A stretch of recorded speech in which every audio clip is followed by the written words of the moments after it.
को कॉमेडी की दुनिया में एक ऐसा नाम जो कि सदाबहार है, जनाब अशरफ खान साहब।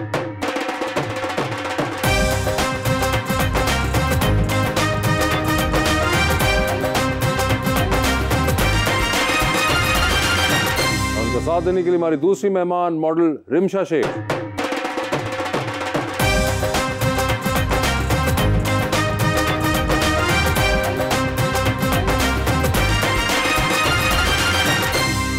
वेलकम टू द शो जी। बड़ा इंतजार करवाया रिमशा जी आपने, और एक बड़े ही खूबसूरत शेर मैं लिख के लाया हूँ भाईजान के लिए। बहुत शुक्रिया। और शेर भी आपकी तरफ से है जी। अच्छा, ये इरफान सादिक साहब इसके शायर हैं जी। हर एक बात पे तू आजमाने लग गया था, वाह।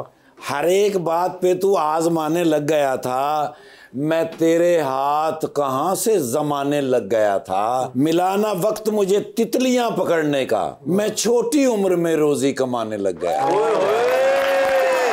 क्या बात, क्या बात, बहुत अच्छा। 50 में 50 मिलाएं तो बन जाता है 100। आहा, अगर जिगर ठंडा करना है तो पिए रो। मैंने मोहब्बत करनी छोड़ दी रुबानियां। मोबाइल में बैलेंस तक तो ठीक था, कहती सिलेंडर भी भरवा के दो। अशरफ खान साहब, क्या हाल चाल हैं? अल्हम्दुलिल्लाह। सर, पहले तो ये आपने अपनी हुमायूं सईद की जेंटलमैन वाली एनके क्यों उतार दी? ये मैंने सोबर लगने के लिए लगाई हुई थी, तो आपको लेकिन हमारा... अब मैं माहौल में आ गया हूँ तो मुझे रच बस जाना चाहिए। अच्छा, तो इसमें ये तो अखज हुआ कि इसमें कोई प्रोग्राम में सोबेरिटी नहीं है हमारे। बता दिया हमें एनके उतार के कि अब सोबर माहौल नहीं रहेगा। इंशाल्लाह रहेगा, इंशाल्लाह। कोशिश तो मेरी हद्दुल वसा होगी, मगर साथियों का कुछ कह नहीं सकते। तबीयत कैसी है आपकी? ठीक ठाक? जबरदस्त, शुक्र अल्लाह। हमेशा की तरह वही चाको चौबंद चेहरा, अल्लाह का करम। वही आपने आज तक कभी चेंज ना किया। हमने जो बचपन में देखा था आपने उसी को बड़ा कर दिया। अल्लाह का करम। मर्द की एक जबान होनी चाहिए और एक ही चेहरा। वो अदालत में एक पेश हुआ था ना एक बंदा, हाँ। तो जज ने कहा तुम्हारी उम्र क्या है? कहता जी 55। कहता 3 साल पहले भी तुम आए थे मेरे पास, तब भी 55 थी, तुम आगे क्यों नहीं बढ़ते? कहता वो मर्द की एक जबान। अपना चेहरा मुस्कुराहट ये वो रहनी चाहिए। बिल्कुल रहनी चाहिए। आपके क्या हाल है मैडम? बिल्कुल ठीक है, अल्हम्दुलिल्लाह। खैरियत से हैं? क्यों परेशान है? घर नहीं बता के? घर बता के आई हूँ, करके वो तो देखेंगे भी ये शो फिर। अच्छा जी। आपने शो देखा हुआ है? बिल्कुल देखा है। और आपको आइडिया है? बिल्कुल। जबरदस्त। ये बताएं कि आपने मैथ्स कम्युनिकेशन पढ़ा? जी बिल्कुल। और उसके बाद ये मॉडलिंग और एक्टिंग? मैथ्स कम्युनिकेशन मैंने पढ़ा तो इसलिए था ताकि मैं जर्नलिज्म में आ सकूं। ठीक है। मुझे न्यूज़ कास्टिंग और न्यूज़ एंकरिंग का बहुत शौक था, लेकिन बाय चांस मैं मॉडलिंग में आ गई, लेकिन मैंने फिर उससे कंटिन्यू किया। अब मैं एंजॉय कर रही हूँ अपनी फील्ड। सर, ये मैथ्स कम्युनिकेशन क्या होता है? ये डिग्री होती है। अच्छा, किस चीज़ की डिग्री? अगर आपने जर्नलिस्ट बनना हो मोस्टली तो मैथ्स कम्युनिकेशन की डिग्री लेते हैं काफी। और अक्सर लोग चेंज कर लेते हैं सर, साइकिलों का कम सीखिया तो एक्टर बन गए। अच्छा, तो आपने कहा कि आपने एकदम ये ट्राई की फील्ड, उससे पहले कोई शौक नहीं था मॉडलिंग नहीं, एक्टिंग? बिल्कुल शौक नहीं था मुझे मॉडलिंग का। मुझे एक्टिंग का बहुत शौक था। अच्छा। लेकिन बाय चांस बस मॉडलिंग में मुझे अच्छी अपॉर्चुनिटी मिली, मैंने शूट स्टार्ट किया और फिर मैं लाहौर आ गई। बेसिकली मैं फैसलाबाद से हूँ। अरे, आप फैसलाबाद से हैं? Thank you. Thank you. क्या शहर तो मिल गया है, अल्लाह बरकत पाएगा। तो आप भी फैसलाबाद से हैं? आप भी फैसलाबाद से हैं? अब आपको पता है कैसे कैसे लोग फैसलाबाद से हैं? ये तो मुझे बहुत अच्छी तरह से पता है। अगर लाहौर में ऐसे लोग हो सकते हैं तो फैसलाबाद में ऐसे भी हो सकते हैं। यार, शर्म नहीं आती खान साहब के बारे में कैसी बात करते हैं?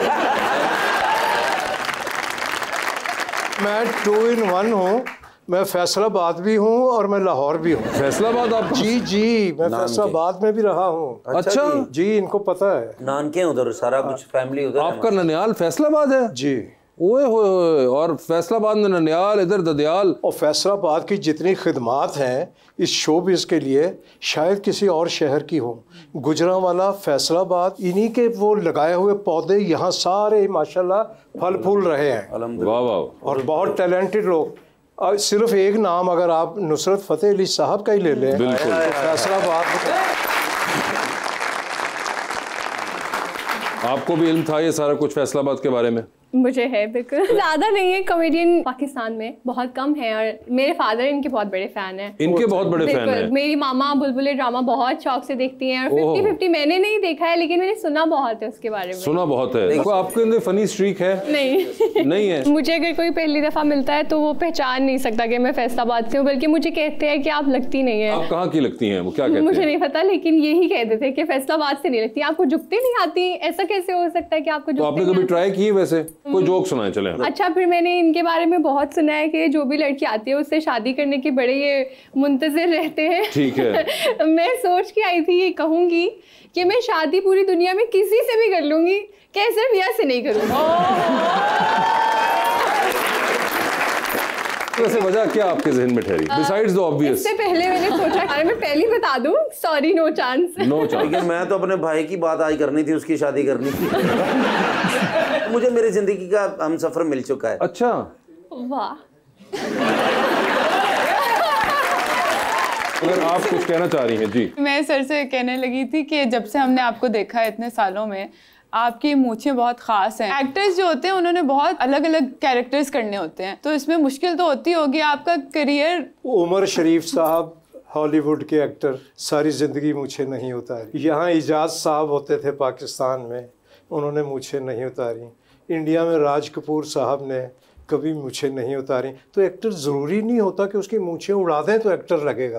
अब मूंछों में भी मैंने कितने रोल किए होंगे। लोगों ने कहा कि यार इन्हें मूंछा क्यों रखी है? नहीं यार, नहीं ठीक है, कभी किसी ने नहीं कहा। अब मगर आपने अच्छा किया, पॉइंट आउट करा दिया, मैं जाते हुए उतरवा दिया।